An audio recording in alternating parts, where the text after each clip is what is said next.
Hello friends, welcome. Today we will start our chapter number 2, that is metal cutting lathes. Chapter number 1 में हमने basic machine tools के बारे में discuss किए थे।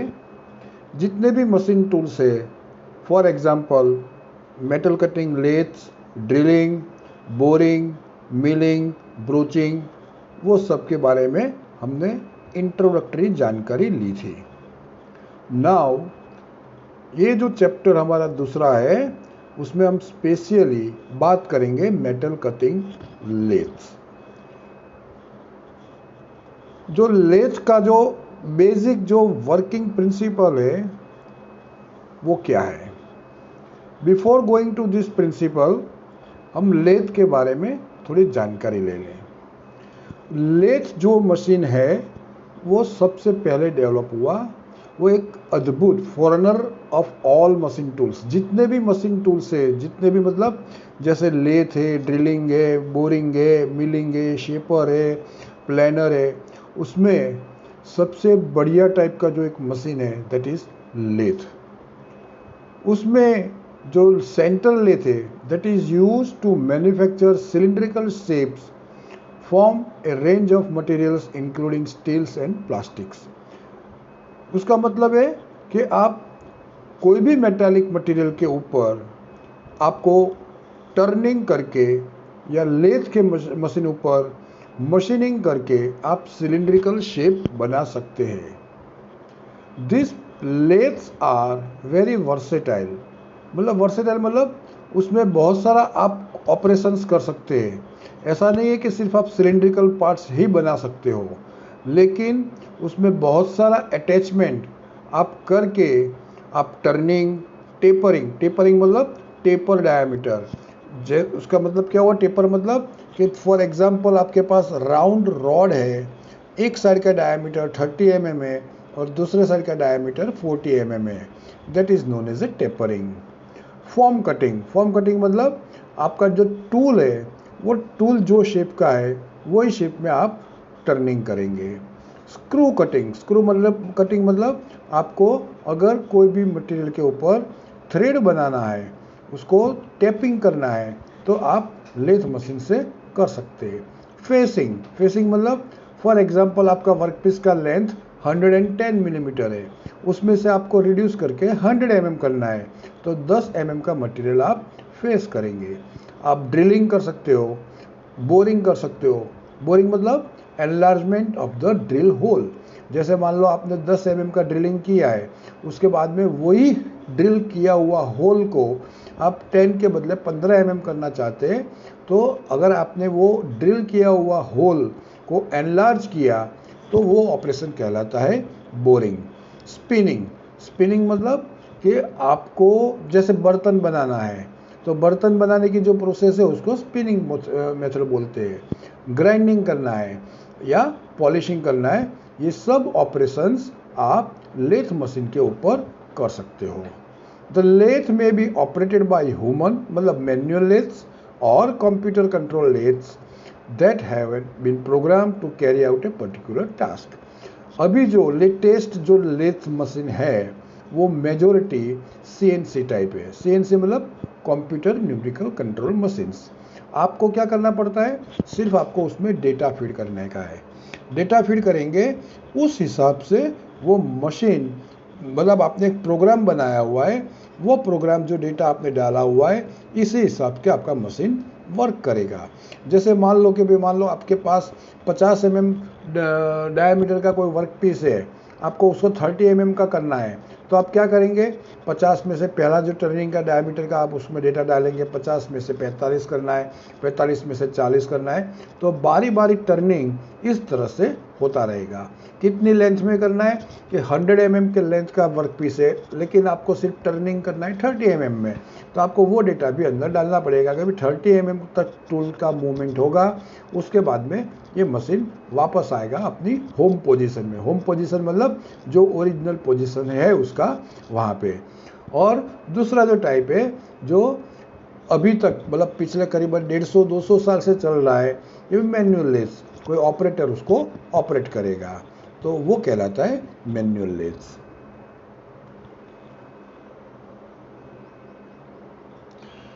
Lathe removes undesired material from the rotating workpiece in the form of chips with the help of a tool which is traversed across the work and can be fed deep in work। तो lathe क्या करता है कि आपका workpiece को आपने lathe में fit किया हुआ है, वो रोटेट होता है और उसकी क्रॉस स्लाइड के ऊपर आपने टूल फिट किया हुआ है।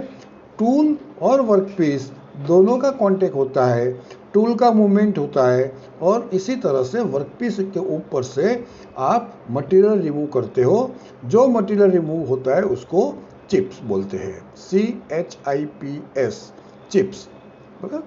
The tool material should be harder than the workpiece and the latter held securely and rigidly on the machine. जो आपका जो टूल है वो जो वर्कपीस के ऊपर आपको मशीनिंग करना है उससे हार्ड होना चाहिए, तभी वो मटेरियल को कट करेगा। For example, if you want to cut your vegetables, आपको वेजिटेबल कट करना है तो आप नाइफ से करेंगे, लेकिन आपका नाइफ कौन सा मटेरियल का होना चाहिए? वेजिटेबल की जितनी हार्डनेस है उससे ज़्यादा हार्डनेस वाला, नहीं तो क्या होगा, वेजिटेबल कट नहीं होगा, आपका नाइफ कट होगा। फॉर एग्जाम्पल, मान लो आपको वेजिटेबल कट करना है, अब कागज़ का कोई ब्लेड बनाएंगे, तो कागज़ का ब्लेड बनाएंगे तो उससे आपका कटिंग नहीं होगा। उसके लिए क्या करना पड़ेगा, जो भी मटेरियल को कट करना है उससे हार्ड मटेरियल का अगर आपका नाइफ है तभी आप उसको कट कर पाएंगे। The same principle apply here. जैसे जो मटेरियल के ऊपर आपको मटेरियल रिमूव करना है वो मटेरियल की हार्डनेस है, उससे ज़्यादा हार्डनेस वाला अगर आपका टूल होगा तभी आप मटेरियल रिमूव कर पाएंगे। The tool may be given linear motion in any direction. Tool को आप लीनियर मोशन दे सकते हैं, जैसे लेफ्ट साइड में और राइट साइड में। A lathe is used principally to produce a cylindrical surface। Lathe का मेन जब इन्वेंशन हुआ तब उसका पर्पस क्या था, उसको सिलिंड्रिकल पार्ट्स बनाने का। अभी आप उसको राइट एंगल भी बना सकते हो, फेसिंग भी कर सकते हो, टेपरिंग भी कर सकते हो, बहुत सारा ऑपरेशन जैसे हमने आगे डिस्कस किया वो सब आप उसमें कर सकते हो। ये जो फिगर में दिखा रहा हूँ वो एक स्केच इस तरह से है कि सेंटर में जो दिखाया हुआ है उसको रोटेशनल स्पीड दिया है, दैट इज योर जॉब या वर्कपीस। लेफ्ट हैंड साइड में एक सपोर्ट दिया है और राइट हैंड साइड में भी दूसरा एक सपोर्ट दिया है। आगे देखेंगे वो सपोर्ट को क्या कहते हैं। और एक बीच में एक टूल दिखाया हुआ है, एक टूल का डायरेक्शन आपने दोनों साइड में, जैसे मैंने बताया कि आप राइट हैंड साइड में भी कर सकते हो एंड लेफ्ट हैंड साइड में भी कर सकते हो। A lathe basically consists of a bed to provide support। Lathe में क्या होता है, जनरली हर एक मशीन जो भी होता है, लेथ है, मिलिंग है, शेपिंग है, बोरिंग है, कोई भी मशीन है तो उसमें बेड एंड पिलर्स या उसके कॉलम्स होते हैं। तो lathe basically consist of a bed to provide support, एक सपोर्ट प्रोवाइड करता है।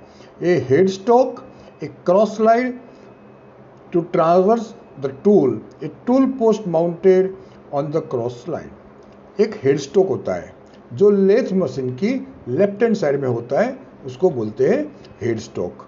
एक क्रॉस स्लाइड होता है जिसके ऊपर टूल पोस्ट होता है और वो टूल पोस्ट में आप टूल फिट कर सकते हो।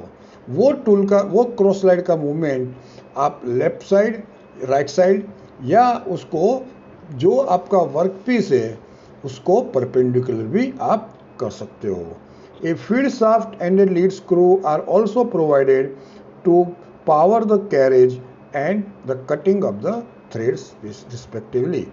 एक कैरेज होता है, ये कैरेज के ऊपर पूरी असेंबली आपकी क्रॉस स्लाइड और आपका टूल पोस्ट, ये दोनों कैरेज के ऊपर होता है। वो कैरेज लीड स्क्रू के अंदर फिट किया हुआ होता है और लीड स्क्रू के मूवमेंट से आप कैरेज को, जब थ्रेडिंग का ऑपरेशन या टर्निंग का ऑपरेशन है तो आप उसको लेफ्ट या राइट साइड लेके आप मशीनिंग ऑपरेशन कर सकते हैं। अभी ये फिगर जो आपको दिखा रहा हूं वो थोड़ा आगे वाली फिगर से थोड़ा हमने कुछ उसमें ऐड किया है। ऐड में क्या किया है वर्क पीस दिखा रहा है, उसमें भी वर्क पीस था, टूल भी है, यहाँ पे भी टूल है, लेकिन लेफ्ट हैंड साइड और राइट हैंड साइड में दो चीज़ अलग दिखाई है। एक तो लेफ्ट हैंड साइड में है जो सेंटर जो हमने आगे लिखा था, सपोर्ट लिखा था, उसको यहाँ पे हमने लिखा है लाइव सेंटर, और राइट हैंड साइड में जो है उसमें भी हमने क्या लिखा था, सपोर्ट लिखा था, लेकिन यहाँ पे उसको हमने नाम दिया है dead centre. Left hand side वाला जो है वो लेथ का हेड स्टॉक में फिट किया हुआ होता है, उसको लेथ स्पिंडल बोलते हैं, और जो राइट हैंड साइड वाला है उसको डेड सेंटर बोलते हैं, क्योंकि वो रोटेट नहीं होता है, वो फिक्स होता है। लेकिन रोटेट कब होता है, जब हम दो सेंटर के बीच में अगर हमने वर्कपीस को होल्ड किया है और जब हम वर्कपीस को रोटेशनल मोमेंट देते हैं, एट दैट टाइम आपका डेड सेंटर रिवॉल्विंग होता है, और जो डेड सेंटर जिसमें फिट किया हुआ होता है उसको हम टेल स्टॉक बोलते हैं। इन ए lathe the workpiece is held in a chuck or between centers and rotated about the axis at a uniform speed। तीन इंपॉर्टेंट चीज यहाँ पे आया।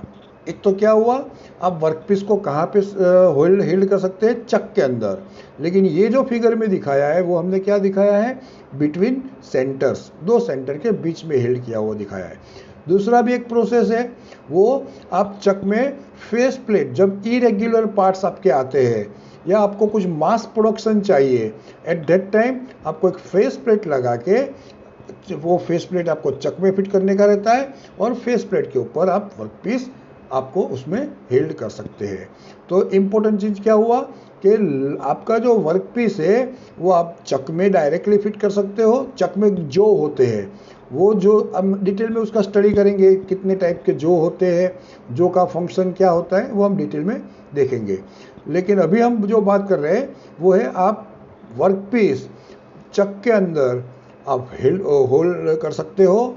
चक में आप फेस प्लेट लगा के भी आप उसको हेल्ड कर सकते हो, और वर्कपीस दो सेंटर के बीच में आप उसको हेल्ड कर सकते हो। उसके परपेंडिकुलर एक टूल दिखाया हुआ है, वो टूल का आप क्रॉस स्लाइड के मदद से वर्टिकली और हॉरिजॉन्टली दोनों मूवमेंट देके आपको जो भी ऑपरेशंस करना है वो ऑपरेशन आप परफॉर्म कर सकते हो। The cutting tool held in the tool post is fed into the workpiece for a desired depth। Into the workpiece मतलब आप उसको परपेंडिकुलर मूवमेंट देते हो, कहाँ तक, आपको जितना डेप्थ उसको कट करना है तब तक, एंड हॉरिजॉन्टल पोजीशन में आप उसको मूवमेंट कब देते हो, जितनी भी लेंथ में आपको उसको टर्निंग करना है तब तक।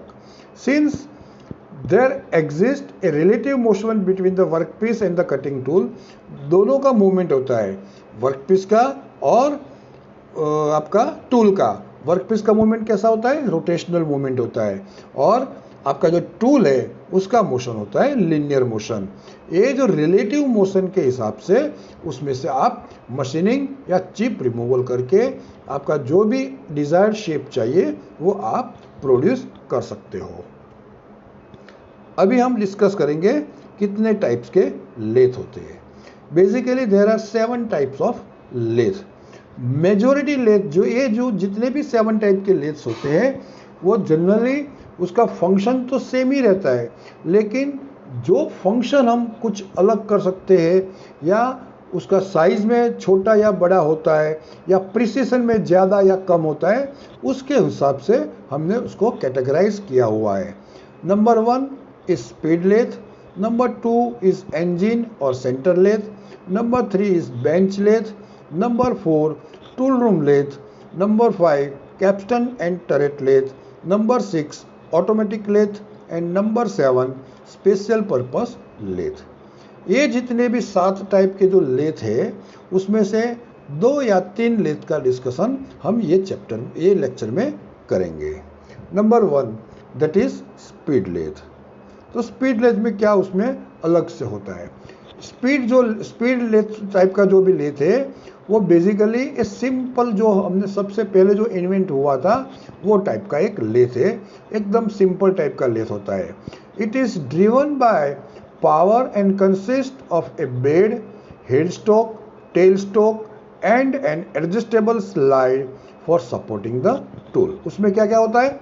हेड स्टोक होता है, टेल स्टोक होता है, उसका बेड होता है, बेड हर एक मशीन में होता है, एंड एडजस्टेबल स्लाइड होता है। वो एडजस्टेबल स्लाइड के ऊपर आप टूल को सपोर्ट कर सकते हो। Since the tool is fed into the work by hand and cuts are very small. ये जो मशीन होता है वो मेजोरिटी वो आप मैनुअल ऑपरेटेड होता है, और उसमें जो आप मशीनिंग में डेप्थ ऑफ कट जितना करना है वो इतना ज़्यादा दूसरे लेथ के हिसाब से नहीं होता है। बहुत कम क्वांटिटी में आप मटेरियल रिमूव कर सकते हो। And therefore this type of lathe is driven at high speed, usually from 1200 to 3600 RPM। Generally ये 1200 से 3600 RPM तक की उसका स्पिंडल का रोटेशंस का स्पीड होता है। The work may be held between centres और attach to a face plate on the headstock. जैसे मैंने बताया कि आप वर्क पीस कैसे कैसे यहाँ पे फिक्स कर सकते हो। The speed lathe is use mainly for woodworking, centring, metal spinning and polishing. Generally जैसे मैंने बताया कि उसमें आप डेप्थ ऑफ कट ज़्यादा नहीं ले सकते हो। दैट मीन्स कि ये जो आप जो मशीनिंग ऑपरेशन करेंगे, अगर जैसे मैंने बताया कि आप 50 mm डायामीटर से आपको 40 mm डायामीटर रिड्यूस करना है, तो आप डायरेक्टली उसमें 10 mm का टर्निंग नहीं कर सकते हो। आपको क्या करना पड़ेगा? 2-2 mm का टर्निंग करना पड़ेगा। तो क्या होगा? आपका नंबर ऑफ पास बढ़ गया। इसके लिए ये जो टाइप का जो स्पीड लेथ है वो जनरली ये बड़ा काम करने के लिए यूज़ नहीं होता है। यहाँ ज़्यादा जो आपको उसमें क्या काम कर सकते हैं, जैसे वुड वर्किंग, मेटल के बदले अगर आपको लकड़े के ऊपर काम करना है तो ये लेथ यूज़ होते हैं। सेंटरिंग मतलब आपका कोई भी वर्क पीस है उसके फेस में कुछ सेंटर लगाना है तो आप उसमें यूज़ कर सकते हो। मेटल स्पिनिंग मतलब जो आपका जो बर्तन वगैरह बनाने का कुछ काम करना है उसमें आप यूज़ कर सकते हो। और फाइनली पॉलिशिंग जो आपको करना है उसमें आप यूज़ कर सकते हो। दूसरा टाइप का जो लेथ है दैट इज इंजन और सेंटर लेथ। इंजन और सेंटर लेथ जनरली क्या होता है? It is a general purpose lathe and is widely use in workshop. Generally ये एक जनरल टाइप का लेथ है, जो भी ऑपरेशन उसमें आपको करना है वो सब ऑपरेशन उसमें आप कर सकते हो। और मेजोरिटी ऑफ वर्कशॉप मतलब ये नहीं कि अपनी कॉलेज का ही वर्कशॉप, आप छोटा कुछ फैक्ट्री भी देखे, छोटा जो एकदम जैसे बोलते हैं कि जिसके पास 3-4 मशीन है तो ये टाइप का उसके पास एक लेथ मशीन होता है। ये इंजन और सेंटर टाइप का लेथ उसके पास होता है। It differs from a speed lathe, that is it has additional mechanism for controlling the spindle speed. उसमें स्पीड लेथ से अलावा उसमें अलग क्या होता है कि आप ये मशीन में आप स्पीड का स्पिंडल का आरपीएम का कंट्रोल कर सकते हो। कंट्रोल कैसे कर पाओगे? मोटर तो फिक्स रहता है। जैसे मान लो कि आपने जो लेथ मशीन में मोटर लगाया है उसका आरपीएम 2400 आरपीएम है, तो वो तो जो आपको रोटेशन देगा वो 2400 आरपीएम का देगा, लेकिन उसमें अलग से एक पुली या गियर मैकेनिज्म होता है। वो पुली या गियर मैकेनिज्म से आप स्पिंडल का स्पीड 2400 आरपीएम से कम भी कर सकते हो। तो ये जो आपका जो स्पीड लेथ है उससे अलग कैसे हुआ कि यहाँ पे स्पीड कंट्रोल का मैकेनिज्म आपको दिया हुआ है। The cutting tool may be led both in cross and longitudinal direction. उसमें क्या होता है कि आपका जो क्रॉस स्लाइड है वो यहाँ पे होता है। उसके कारण क्या होता है कि आप कटिंग टूल का जो मूवमेंट है that is not only in the horizontal direction but you can move transfer, या उसको आप जो बोलते हैं कि भी जो आपका वर्क पीस है उसके परपेंडिकुलर भी उसका मूवमेंट आप कर सकते हो। That is available in this engine और सेंटर लेथ। ये उसका एक फोटो मैंने दिखाया हुआ है कि कैसे होता है। जनरली आपको लेथ का फोटो देखेंगे तो यही टाइप का फोटो आपको हर जगह पे आपको मिलेगा। Now third category is the bench lathe. Bench lathe क्या होता है? तो उसके नाम में ही लिखा हुआ है the bench lathe is a small type that it can be mounted on a bench. एक छोटा सा कोई आपके पास जो बेंच है उसके ऊपर भी आप ये लेथ मशीन आप फिक्स कर सकते हो। उसीलिए उसका नाम पड़ा है bench lathe. All the type of operations can be performed on this lathe that may be done on an ordinary speed or engine lathe। आपको जो आगे जो जो लेथ का हमने डिस्कशन किया, स्पीड या इंजन लेथ, वो दोनों में जितने भी ऑपरेशंस है वो सब ऑपरेशन आप बेंच लेथ में कर सकते हो। लेकिन प्रॉब्लम उसमें डिफरेंस क्या हुआ कि ये मशीन जो साइज में बहुत छोटा होता है, एंड स्पेशली ये जो टाइप का मशीन है वो आपको एक बड़ा फैक्ट्री या जहाँ पे अलग अलग टाइप के टूल यूज़ होते हैं तो उसमें वहाँ पे टूल रूम होता है। तो ये टूल रूम में टूल का ग्राइंडिंग करने के लिए, टूल का आपको मैन्युफैक्चरिंग करने के लिए, या आपको कुछ गेजेस बनाना है, पंच बनाना है, या प्रेस्ट का टूल बनाना है, उसके लिए आप ये टाइप का लेथ यूज़ कर सकते हो। तो ये जो हमने डिस्कस